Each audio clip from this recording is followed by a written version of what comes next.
Aksi kejar-kejaran mewarnai razia juru parkir liar yang digelar petugas gabungan di kawasan Tanah Abang, Jakarta Pusat, Selasa siang.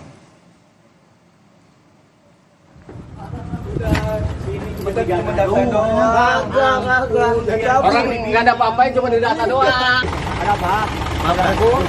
Meski sempat berupaya kabur, juru parkir liar tersebut tak bisa berbuat banyak saat petugas menangkapnya. Razia yang memberantas praktik parkir liar di sejumlah minimarket juga diwarnai aksi penolakan oleh seorang pria lainnya. Berdalih sebagai pengamen, pria itu sempat menolak keras saat diamankan petugas.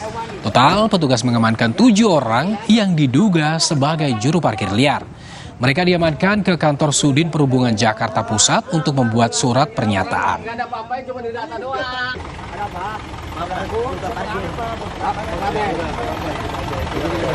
Demonstrasi menuntut pembatalan mutasi guru di halaman kantor Bupati Bombana, Sulawesi Tenggara berlangsung ricuh.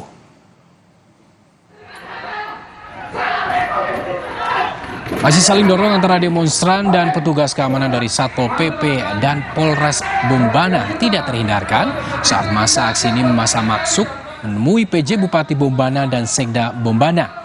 Masa meminta PJ Bupati Bombana Edi Suharmanto dan Sekda Bombana Man Arfa membatalkan mutasi salah seorang guru.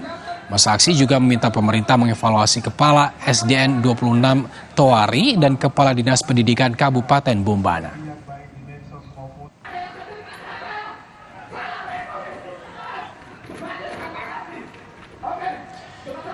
Kita ke Sorong.